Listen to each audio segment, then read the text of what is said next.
Good morning, Jacqueline. You're looking so beautiful this morning. So how long have you lived here? Oh, she's lived in this neighborhood her whole life. Wow. But you have friends in other places? Did you hear that, friends? Jacqueline has forest friends. You know a pine tree named Georgina? Wow. Well, yeah, I could go on a walk. I could probably go meet Georgina. But how would I even know which pine tree she was? Did you hear that, friends? Jacqueline has a secret for how to find her friend Georgina, how to be able to tell her apart from the other pine trees. Okay, she's going to tell me. All right, friends, I'm going to go get my hiking clothes on, and then we're going to go find Georgina. See this pine tree right here? Look up at the top. Do you see the pine cones up here? That means it's a girl tree. If we come over here, do you see this pine tree right here? Let's look all the way up. Do you see any pine cones? No? That means this one's a boy tree. So the pine cones are actually the tree seeds. See? When they're on the tree, they start off all closed up like this. And then as they open, out of these parts, let me see if I can show you better. Out of these parts right here are where the tree seeds start to come out and go into the ground. And they grow new trees. What? You came from a pine cone? Wow. And now you're a sapling, and with plenty of sun and rain and food from the soil, you'll grow big and strong, just like all these trees around you. Well, thank you for letting me spend some time with you. Keep doing what you do, because you know, we all depend on you. Pause. I have a shout out. I have a shout out for my husband, Nico, for taking care of the environment. As we were going on our walk today, my husband was collecting trash that got left behind. My friends, how I actually found out this pine tree right here was a girl tree was from my tree friend, Jacqueline. She was telling me that she's always lived in the city as long as she's been alive, but that she had friends out in the forest, her forest friends. Now, when I came up here, I noticed some of our forest friends had been chopped down, like this little friend right here. And this little friend is by Georgina, our girl pine tree. So I kind of asked Georgina what happened to this little tree that got chopped down. And Georgina felt kind of sad, but she told me the story of this tree right here. Would you guys like to hear that story? Okay. This is the story of Jacqueline and Georgina's friend. It's called A Kiss Goodbye. And if you look on the front cover, look at this little woodpecker here, and this little sad raccoon here, and this little sad squirrel. I wonder what's going to happen in this story. I wonder why this tree has this kind of orange band on it. Let's open up and let's find out. A Kiss Goodbye. Chester Raccoon sat in the corner of his tree hollow and frowned. "I'm not moving," he announced stubbornly. "I'm staying here. I want to stay in my tree and stay with my friends and stay where I've always lived." Miss Raccoon patted Chester's worried, furrowed forehead. "I understand how you feel," she told him in an understanding, motherly voice, "but I'm afraid we all have to move." "But I like it here," whined Chester. "It's my home." "It's my home too," said Miss Raccoon, "and Ronnie's. And I know how scary it is to move to a new place, but sometimes, like when you start at school and change classes, you have to do some things that are scary and hard at first. I know. Maybe you could think of moving as an adventure."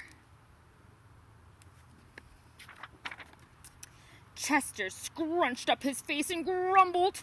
"I don't like adventures. I had an adventure down at the pond, and I fell in chasing the frog.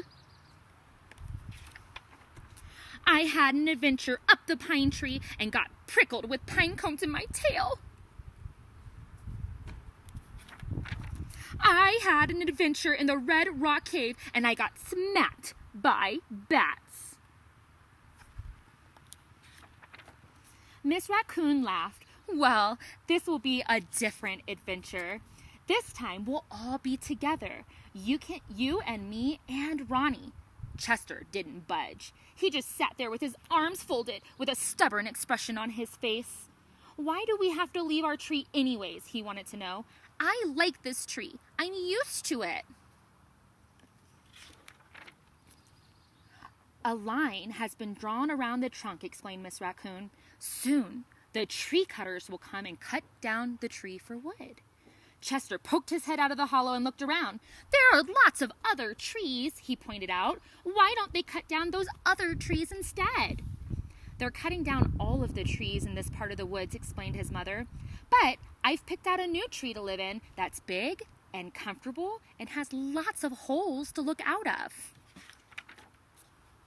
Chester sat back down and looked thoughtfully. But what if I don't leave? What if I just sit here and never leave this tree again as long as I live? Will they still cut it down? I'm afraid they would, said Miss Raccoon. But you know, moving isn't so bad. I've moved lots of times. It's hard at first, but you make new friends and you fix up your new tree just the way you like it. Besides, don't you think you'll get a little lonely if you stay here? The deer are moving, and the squirrels, and the skunks, and the foxes. Don't you want to stay with your family? See all the animals? They're kind of moving away to a deeper part of the forest where the trees won't get cut down. Oh, will I have to go to a new school? Asked Chester.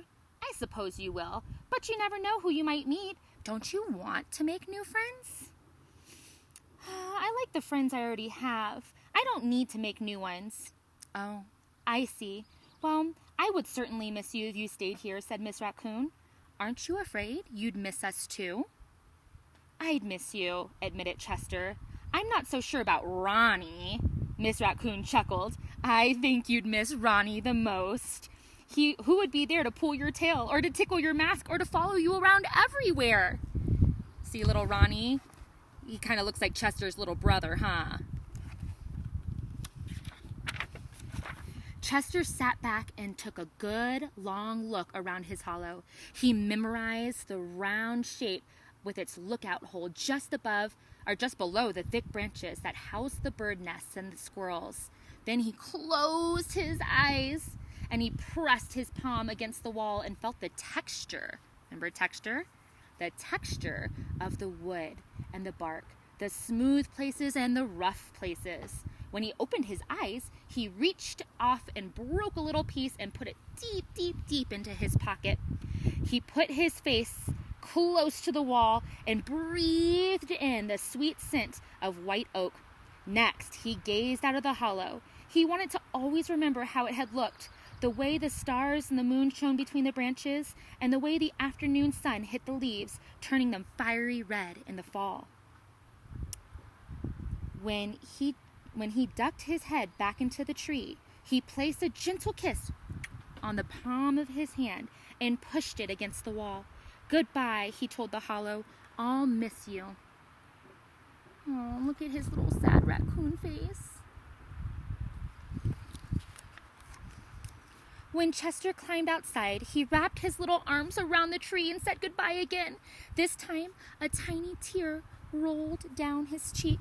Miss Raccoon led Chester and Ronnie down the path the other animals had taken to the far end of the woods. You know, Miss Raccoon told Chester, you don't ever have to forget your tree. You can keep it deep in your head and your heart, and you can remember it always just like it is today. Chester stayed quiet all the way to the far end of the distant woods. When he arrived at his new tree in the morning, he folded his arms and pouted. Miss Raccoon nuzzled him in the ear. Why don't you guys all go inside and see how we like it? Chester followed his mother and brother into the tree hollow and looked around. He reached deep into his pocket and pulled out the small piece from his other home. It felt good to have a piece of his old home. What do you think? Asked Miss Raccoon. It's okay, said Chester. Ronnie looked up at his big brother and saw that he was sad, and he climbed into his lap. He reached up and pulled Chester's whiskers and tickled him under his arms.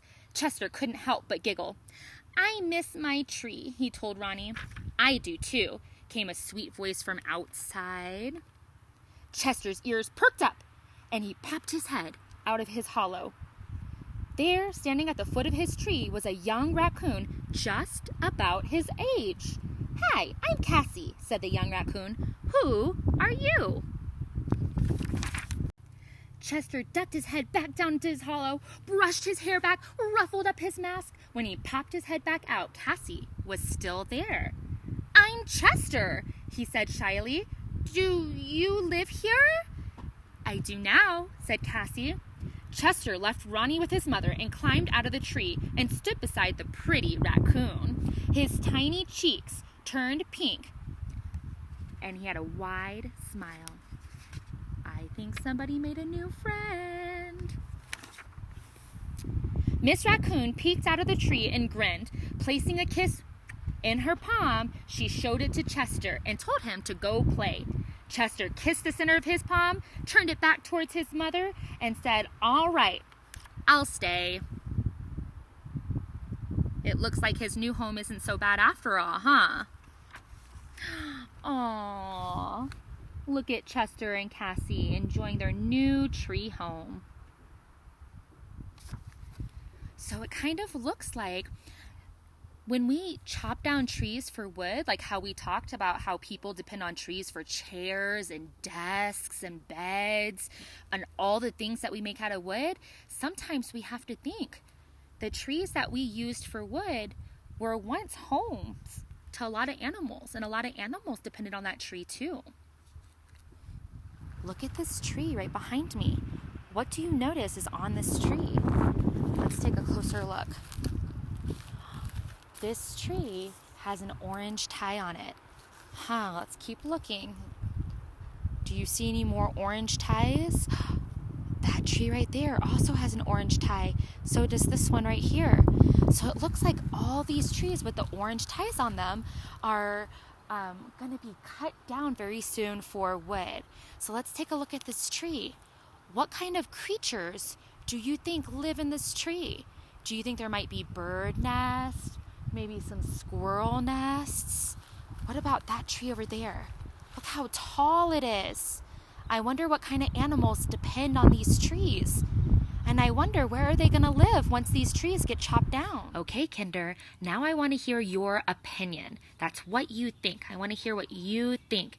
You know that people depend on trees for wood, and you know that animals depend on trees for food and for shelter. So what do you think? Do you think those trees should be chopped down for wood, or do you think those trees should be left alone so that they can provide food and shelter for animals? Draw a picture and then use the mic to record yourself telling me, what do you think? Should they be cut down or should they stay up? Can't wait to hear your thoughts.